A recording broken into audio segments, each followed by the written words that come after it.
Hi everybody, I'm Bill Sanders and this is Watch Art Sci, the art and science of watch collection. Today what I want to do, I want to take a look at some major high quality watch brands and try to find where you can get the most quality horology for the buck, most bang for the buck, so to speak. And I didn't look at all of them. I wanted to avoid the ones that they're starting to fill up with silicon, but really find some nice. I'll put it this way: excellent horology. I won't use the term high horology because it's become so much of a marketing term that I prefer not to use it. So we'll call excellent horology. And the first one I'm going to look at, to me, was a big surprise. First of all, I believe from everything I could find out about it, it doesn't have a silicone hairspring. They didn't specify what kind of hairspring it does have, which is sort of interesting because every other one talked about it's a silicone one called something or other. But which has always been a big disappointment. But this one, and they have a couple other ones too, I found, with hairsprings that aren't made of silicone. And I believe this is one also too, price-wise, this is the entry level. The entry level price for this, 31,940, 32,000 bucks. That's a lot of money, but that's Patek Philippe's entry level. And this is, I really like this movement. It's called a 30-255. It's hand wound, which I like, 4 hertz, which is pretty typical. And what it has is double barrels in parallel. And one of the important elements in mechanical watches is the whole issue of constant force. And one thing that double barrels in parallel will do, it will distribute the force to give you a more even force. I have an FP Journe Chronomet Vein, and it has double barrels in parallel. It's a very nice thing to find. I was very surprised to find it.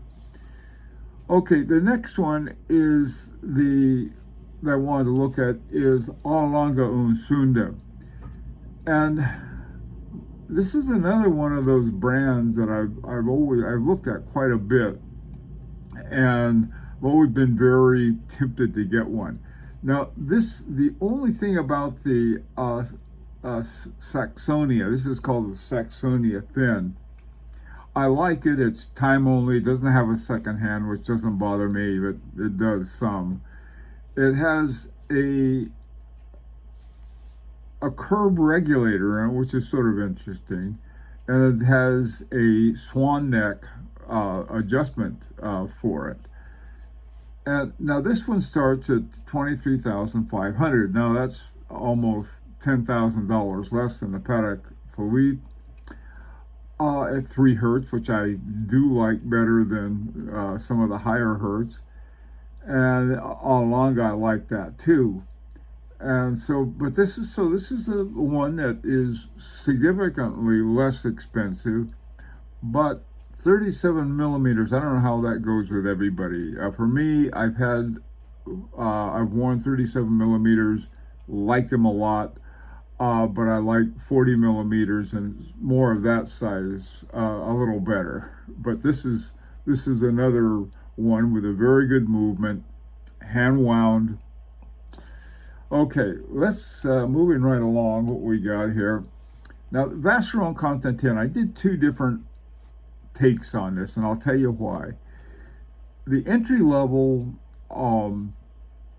watch for Vaston Constant 10 is called the 56 self-winding, and it's 12,700. Now remember, we started at 32,000 and now we're down to 12,000, well, about 13,000, 12,700.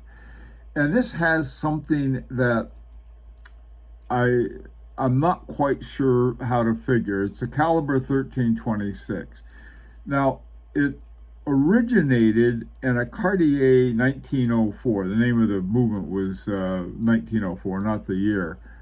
And it was a Cartier 1904 architecture. And what it's from, Richemont, that owns both Cartier,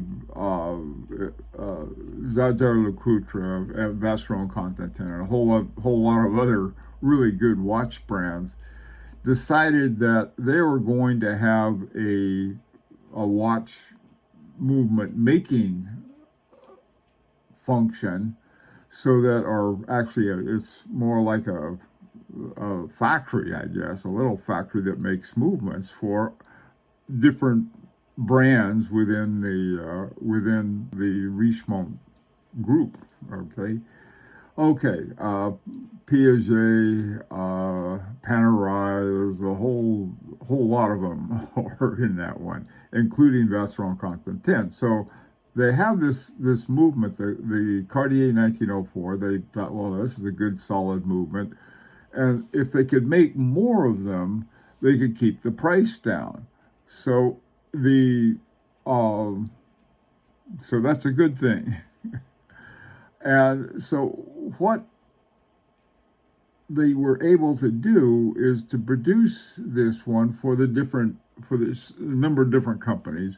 The one that went to Vaston Constant, they said, look, we're going to regulate it. We're going to make it a Vaston Constant, and they did.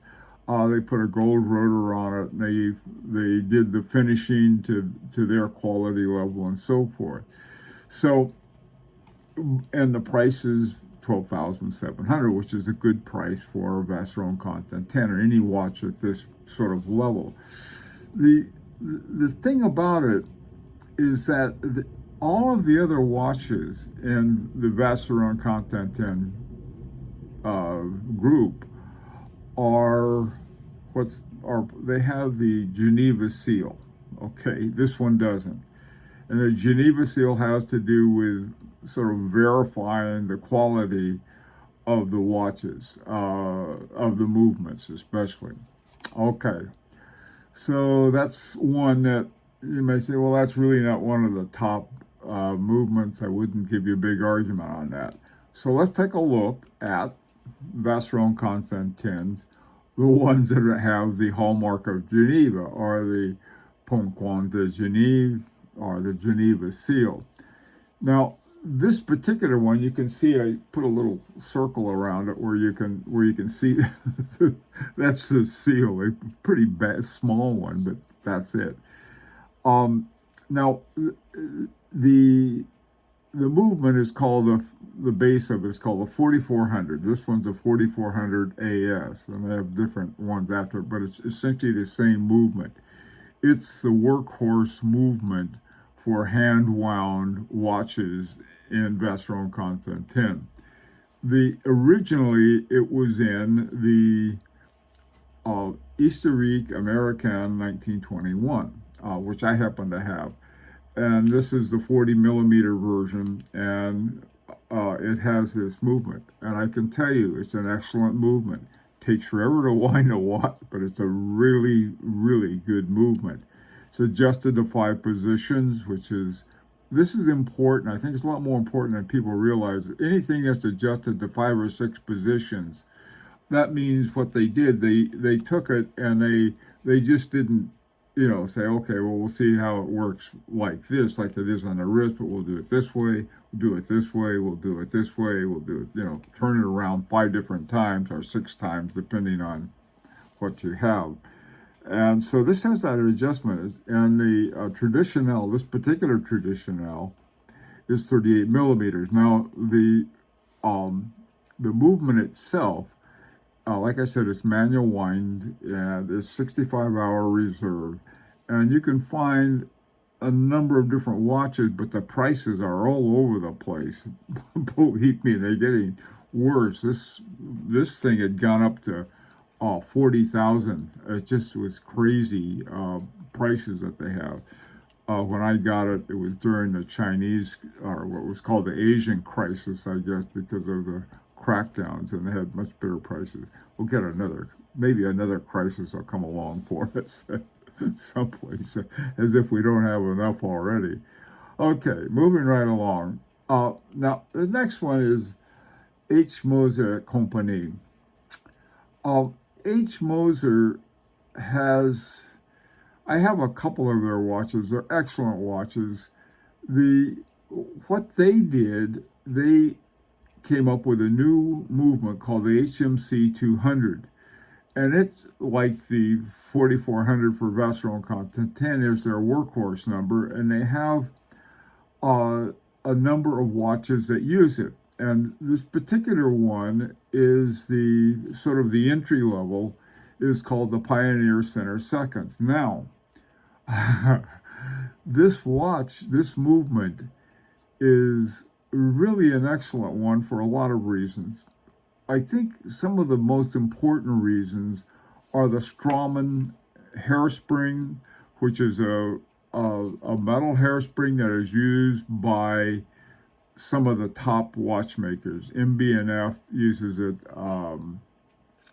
Cartier and Lange uses it, and a lot of other top watchmakers use it, even though they don't tell you that they're using a hairspring they didn't make themselves. It's an excellent hairspring. Now, what they also had in this particular watch, in this particular movement, it was the first one to have these adjustable gold masses. Now, what they are is that here you have the balance wheel, and the balance wheel has 4 spokes, and at the tip of each spoke, there's a little gold weight, is what it is. And so you can have, this is how you adjust a free sprung movement. So now the price here is about $12,000, a little over $12,000, Swiss francs 11,900. And this one's hard to beat. It really is. I mean, for getting the biggest bang out of your really quality horology dollar, or your euro or your yen or your yuan or whatever you're using. This would be my favorite. Even though I really like these other ones, but I mean, if you're talking dollar-wise for what you're getting the same high quality, but you're not paying as much. By the way, too, the Pioneer Center Seconds comes with I think it's like a rubber band. This is one thing that you can do. You can remember this too. You can always get any band you want. You can go out and get yourself a really nice band. I usually do on most of the watches I buy. I'll go down to Jean Richard or ABP Concepts Paris, and I'll get a new fancy band. It's or keep. For a watch like this, I don't think you're going to be doing fisticuffs and things in it. Okay, now the final one is Audemars Piguet. And Audemars Piguet, I was surprised by the watch that had the best price on it. It's their what's called their code 11.59. It was 23,300. For some reason, I had thought it was their sort of base Royal Oak Jumbo, but it wasn't. It's this one. And this one's got a textile strap to it, very much of something. Don't worry about the strap. Again, you can put a great strap on there. Now, this movement has got a 22 karat gold rotor on it. And bidirectional winding. It's got a free sprung balance with inertia weights for regulation. This is what we just saw in, I think, almost all of the other ones except the one with the swan neck regulator, which was Lange Sohne. Okay, so this one's 41 millimeters. I like this watch. I really like it. But here you have a watch that is almost twice the price of the H. Moser, and the H. Moser is, in my opinion, equally as nice. And well, in fact, most of these watches I would say are equally nice to one another. But in terms of getting the most horology, the really quality horology, from what I can see right now, it's the H. Moser would be very hard to beat when you combine what you're paying and what you're getting. It's got it right now. Let me know what you think. I probably left your favorite watch out. I'm sorry if I did. Tell me what it is. You know, one watch company I thought of I probably should have included would be Beauvais. I'm not sure. I have one with a very nice movement in it, but I just thought, well, I didn't know if it fit with these other ones or not. Let me know what you think. It's an opportunity to subscribe if you like. Until next time, this is Bill Sanders for Watch Art Sci, the art and science of watch collection.